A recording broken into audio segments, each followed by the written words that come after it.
Speaking of Davey, can you give us an update? I haven't spoken to him today. It's an hour earlier here in St. Louis, so I haven't spoken to him yet today. Yesterday he was home.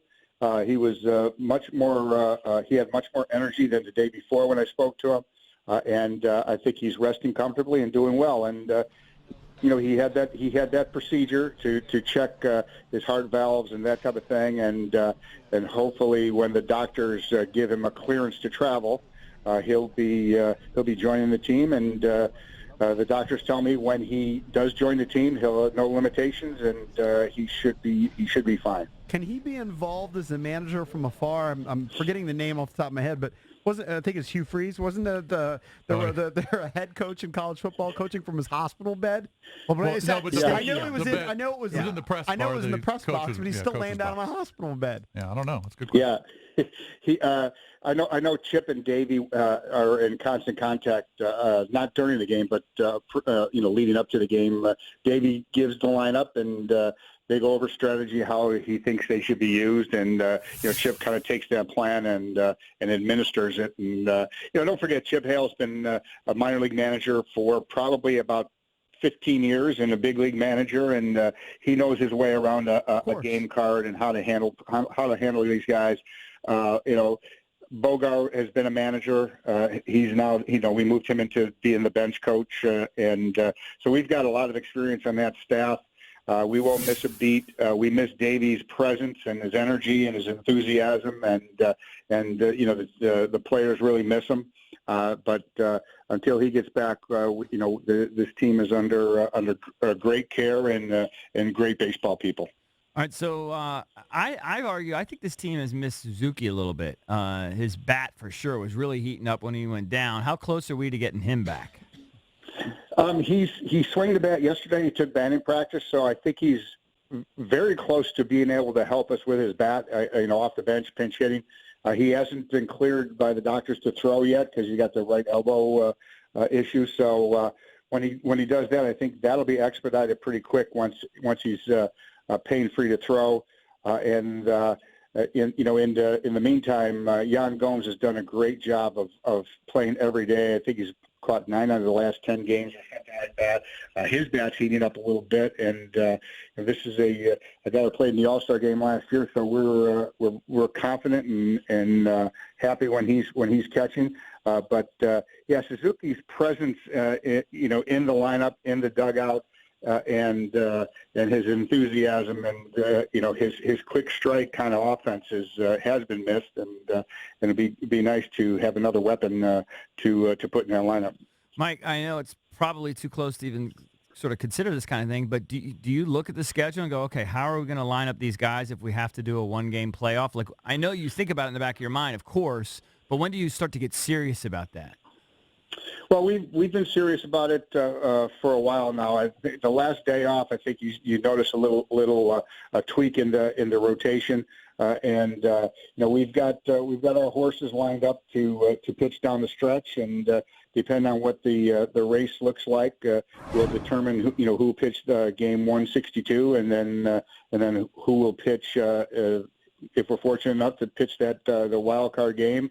And if we're even further fortunate, who will pitch the next series after that. So we've got it all planned out. We've got a good strategy in mind, and we'll like I said. But until then, we just got to take it one game at a time and try and win today and move on. We're playing playoff games right now, and that's the way this team is looking at it. Yep. If it ended, let's say you kind of lock it up with 4 or 5 days to go, like you're in great shape. Or don't make that assumption. I don't know. I would assume that. I think that's the way we have it set up. But things could change, and who knows what comes down the road. But Max and Strauss are two guys, and we feel fortunate that we have 3 number 1 pitchers on this staff. Any of the 3 that we feel confident running out there in an elimination game, and you look at what Patrick Corbin did last night against a good Cardinals lineup. He got more swings and misses, I think, in his 6 innings of pitching last night than most teams. filthy, and they were spotting his fastball. And on a hot, humid summer-like night here in St. Louis, he throws 110 pitches when we need it the most, and that's what these aces do. And he set the tone. He carried us through 6 innings, 1 earned run, and pitched great.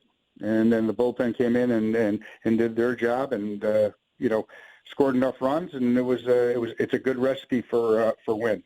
So Gomes probably gets the day off today since it's a quick turnaround. I don't know about that. This is go time, and and I think that he. I haven't seen the lineup yet, so I don't assume anything. But if I were to have to guess, I would guess that Jan would be in there unless there's something that I don't know about that happened overnight. Okay. It's good that the Cubs are going to have to battle the Brewers. They just now. But this is what I've been saying. I've been saying this last couple of days. I know you don't like to look ahead, Mike. I know you how but you are. We do. We kind of. But you're 13-3 against the Marlins. All right, and the Marlins have lost 1 billion games. So I feel good. Even if you lost today, I still feel good that you can go down to Miami and win at least 2, if not all 3 of those. And that certainly helps. You need a little break in the schedule, and I think that's where you get it. Right. Does that reassure you when we basically guarantee wins, Mike? Don't you love when we do yes, that? Exactly. It makes me feel a whole lot better when you guys know we're going to win 2 out of 3. Right. So it's I always say, you've heard me say before, it's not who you play, it's when you play them. It's where you're getting teams and time. The Padres are the Brewers are playing some of the lesser win teams in the league right now, and we've gone through the gauntlet, and that's just the way it is. That's baseball, and you've got to play the teams that are on the schedule when they're on the schedule, and I think we've shown on the last couple of road trips that we're into conversation with these teams, and we can compete with just about anybody. And you go and take 2 out of 3 in Minnesota, and then come to St. Louis and play the Mets a bunch of times and the Braves a bunch of times down the stretch. Then you end up with a tough Phillies team and a tough Cleveland team. So that's just the luck of the draw, and you got to play them as they show up. So this team's capable. They're up for it. You heard Howie in that snippet that you guys played that he's been through it before. We've got several guys who've done it before, and I'll tell you what, these guys are embracing it. They're having fun. They're enjoying it, and it's fun to see this group interact and really come together and kind of really rally behind Davey's illness and see this team go down the stretch and be really excited about it. Hey, real quick, some of these bats have kind of cooled off here a little bit. Is that just normal ebb and flow of the season? They were so hot there for a while. Or is there something that they can do, like maybe take a few more pitches, work the counts longer, that kind of thing? Have you noticed anything, or is it just sort of normal ebb and flow? No, I just noticed the guys who are pitching against us. When you run against that Mets rotation and against that Twins rotation and that Braves rotation, they're going to dictate really how you're swinging the bat. So we ran into some tough pitching recently, and it's hard to expect to score. I think we were averaging almost 8 runs per game for about a month. So that is hard to sustain. Those type of runs scored. So I think you see it in spurts. I think you'll see us have a lot of good, consistent at bats down the stretch. And again, when Howie's in the lineup, he's a force for us. And as he really protects Juan Soto.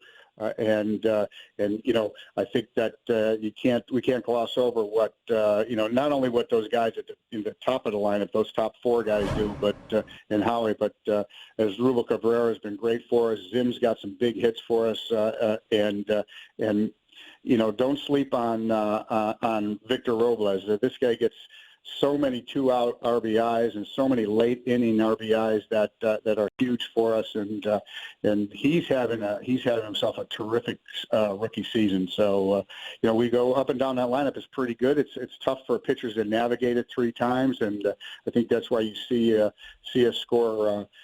If we don't score early, we score. When we score early, we score early and often, and oftentimes, late in the game when we've worn down those starting pitchers. Mike, you're polling for Stephanie P. from Alexandria. She's banking on the cycle tonight with Burke and Herbert Bank. Stephanie's already taking home a $100 gift card, but if any Washington baseball player hits for the cycle during tonight's game, she'll also take home $100,000 courtesy of Burke and Herbert Bank. Enter for your chance to bank on the cycle during next Wednesday's game at thefandc.com/contests. We'll talk to you again next week, Mike. Best of luck in St. Louis. Thank you, buddy. Next week, guys. Thanks. Appreciate it. All right, pal.